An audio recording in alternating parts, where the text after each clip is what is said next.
Selamat datang, selamat berjumpa kembali dengan Bapak di pelajaran PKJ online ya. Hari ini Bapak akan membahas tentang membuat atau mengkonfigurasi DHCP server di Debian 9 ya. Oke, persiapkan langkah-langkahnya seperti biasa. Persiapkan VirtualBox-nya, kemudian jalankan sistem operasi Debian-nya sampai muncul tampilan seperti ini ya. Oke, kalau sudah muncul seperti ini, silakan masuk ke administrator ya, gunakan perintah su. Oke, passwordnya adalah silakan isikan. Ya. Nah, ini kalau sudah masuk seperti ini, kita akan melakukan install terlebih dahulu paket DHCP-nya ya. Paket DHCP yang digunakan itu adalah nama paketnya adalah ISC strip DHCP strip server ya. Oke, perintah installnya adalah apt strip get install ISC strip DHCP strip server. Ini nama paketnya ya. Kemudian baru enter. Oke, tunggu sampai prosesnya berhasil, sampai selesai.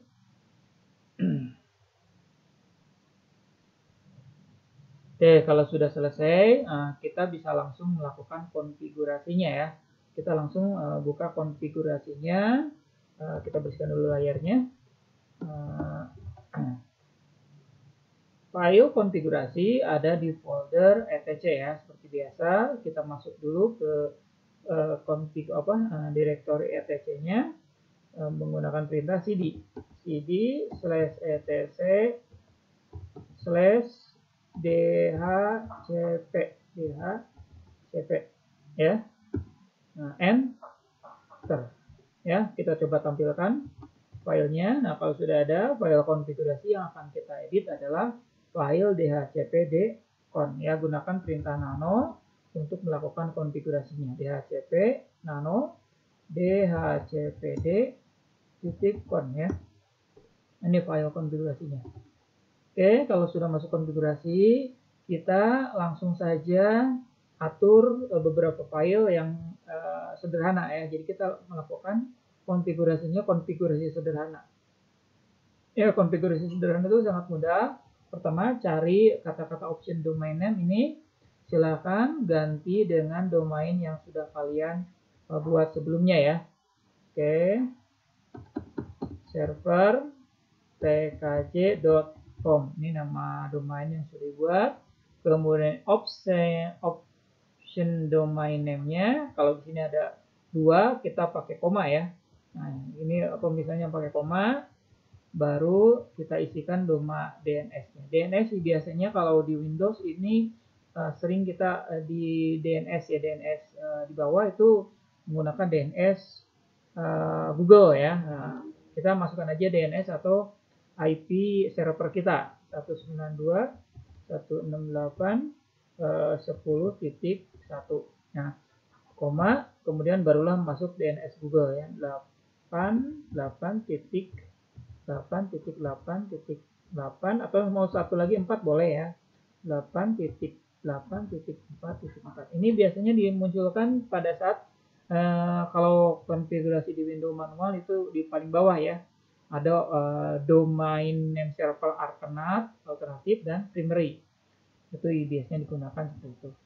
Nah, setelah ini option domain name-nya diisi, baru kita langsung cari 4 baris yang akan kita ubah. Nah, ini. Guys ya, ini ada 4 baris yang ada tanda pagar mulai dari subnet, range, option, dan router ya. Kita hapus pagarnya yang 4 ini. Oke. Nah, kalau sudah, langsung subnetnya. Nah, ini subnet ini kalau di Windows ini diisi dengan kalau di Windows nggak diisi ya. Ini network, subnet ini diisi dengan network ya, 192.168.10.0 network, bukan alamat IP ya. diisi dengan network, netmasknya. Nah, ini baru diisi kalau di Windows ini sama dengan gateway. Subnet ya. Nah, ini kosong. Range-nya ini adalah IP yang akan disebarkan ke klien. IP yang akan disebarkan klien itu kita awali dengan 192.168.10. Kita awali dari 5 saja ya. Dari 5 sampai 192.168.10.50. Anggap aja hanya 45 klien yang akan kita share. Sementara di sini ada option root. Option root ini adalah gateway-nya. Gateway yang akan disimpan di klien. Maka option root ini masukkan saja IP daripada server kita ya. 192.168.10.1 ya. Nah, ini selesai untuk konfigurasinya. Gampang ya. Silakan simpan dan keluar. Ctrl X, Y, N ya. Nah, kalau sudah selesai, selanjutnya kita cek file resolve ya. Kita cek file resolve. Maksudnya file konfigurasi IP-nya, maaf ya. File konfigurasi IP-nya takutnya ada perubahan ya. Kalau untuk ngecek IP seperti biasa kita gunakan IP skip A ya, spasi A. Nah, di sini akan muncul IP address. Perhatikan ya. Lihat IP kita adalah 192.168.10.1. Ini adalah IP induk kita ya. Nah, kalau sudah selesai, kita udah ngecek IP-nya, kita boleh di restart kartu jaringannya ya. Bisa restart kartu jaringan atau yang paling gampang, misalkan karena pemula takut nanti ada kesalahan apapun ya, kita langsung saja lakukan reboot ya. DHCP-nya kita restart. DHCP-nya kita restart atau kita start ya. Perintahnya bisa menggunakan perintah langsung di sini ya, service, atau bisa menggunakan masuk dulu ke /etc/init.d ya, baru isc dhcp server start atau restart boleh ya, restart ya. Nah, di sini kalau tidak ada masalah biasanya langsung ya, langsung oke. Nah, di sini valid ya, ternyata di sini ada valid, kemungkinan ini ada sedikit ketidaksesuaian ya. Oke, kita cek dulu sebentar ya. Oke, adik-adik, tadi ada yang error ya, ternyata ada yang terlewat ya. Kita harus menambahkan dulu file mengedit file isc-nya. Kita harus mengarahkan dulu DHCP ini untuk kartu jaringan yang mana ya. Karena di sini kan ada dua kartu jaringan. Kartu jaringan yang ke internet, ada juga kartu jaringan yang ke klien.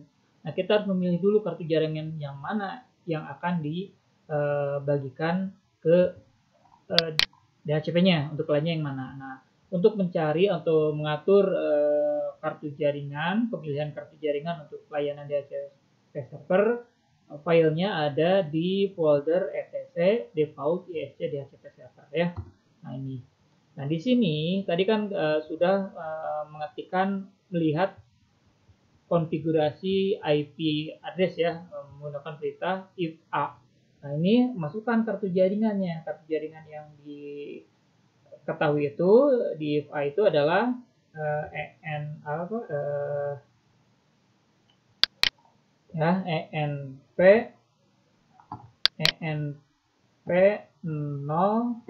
0S8. Nah, ini yang kartu jaringan yang IP-nya adalah 192.168.10.1 ya. Nah, ini yang harus kita upload terlebih dahulu. Nah, kalau sudah selesai, silakan Ctrl X simpan ya. Nah, kita cek untuk pengecekan. Kalau misalkan kita untuk meyakinkan dulu sebelum kita melakukan restart atau start start DHCP server, kita boleh cek lagi sekali lagi ya. Kita cek dulu untuk addressnya ya. If spasi A, ini untuk mengecek addressnya. Perhatikan betul ya. Lihat nomor 3, di sini nomor 3. Ini adalah NP 0S8, addressnya adalah 192.168.10.1. Oke ya. Kemudian kita cek result-nya ya, untuk ke internetnya. Apakah ini sudah terhubung dengan internet atau belum? ngeceknya adalah menggunakan nano/etc/resolve ya. .com baru enter di sini. Nah, di sini ada dua sebetulnya. Kita boleh hapus satu ya. Ini banyak banget ya. Ini sebetulnya banyak banget. Kita boleh hapus yang bawah aja nih, hapus. Nah, karena ini double ya. Ini double. Kemudian search-nya juga bolehlah. Search-nya ini kita hapus aja lah. Nah, ini ya. Biarkan satu saja. Ctrl X baru ya. Ini biasanya kalau kita merestart ulang, ini akan terjadi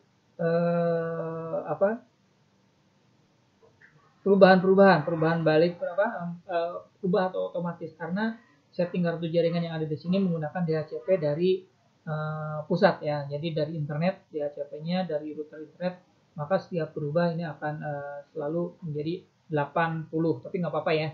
Yang penting adalah internetnya terhubung dengan komputer kita terhubung dengan internet ya. Oke, nggak apa ya.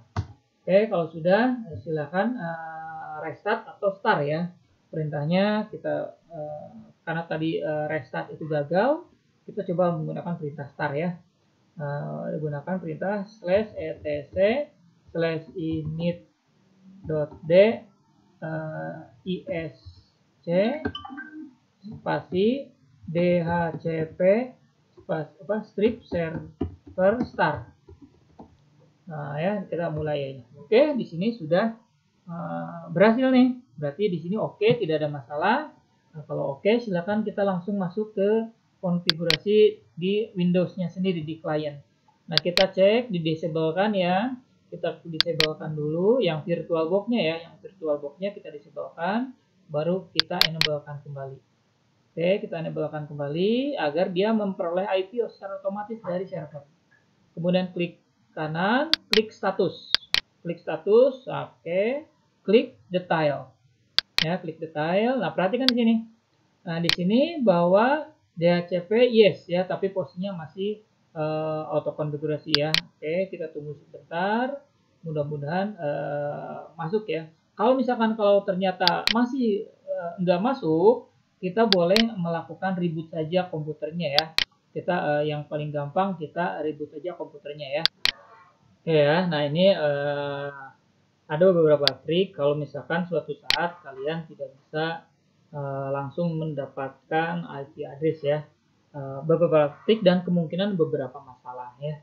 Ini trik yang pertama adalah jika tidak ada kendala di VirtualBox-nya sendiri, maka triknya salah satunya kita merestart atau mematikan Linux-nya itu sendiri. Mematikan Linux-nya sendiri, jadi di shutdown dulu Linux-nya, baru dinyalakan ulang. Karena memang posisi saat ini di VirtualBox ini ada beberapa kendala ya. VirtualBox ini ada beberapa kendala khususnya dalam DHCP server, karena si VirtualBox ini mempunyai DHCP server tersendiri, sehingga kadang suka bentrok ya, atau kita harus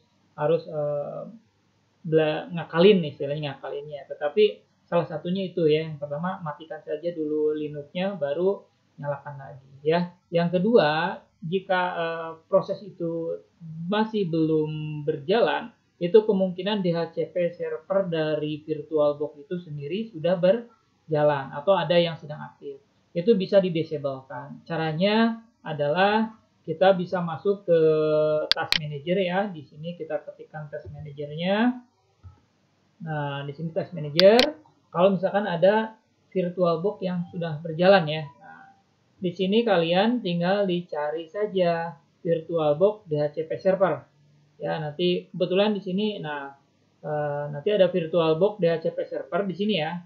Ada di VirtualBox DHCP server, tinggal diklik baru end task ya, diberhentikan. Biasanya di situ ya. Kalau itu berjalan, maka kemungkinan kalian tidak bisa maksimal untuk menjalankan DHCP server karena VirtualBox itu. Ya, itu salah satu kendala-kendala yang harus kita bisa menanganinya, khususnya dalam DHCP server. Oke, adik-adik semua, mungkin itu saja paparan singkat dari Bapak. Jangan lupa like, subscribe, dan share untuk pelajaran DHCP server ini. Terima kasih. Wassalamualaikum warahmatullahi wabarakatuh.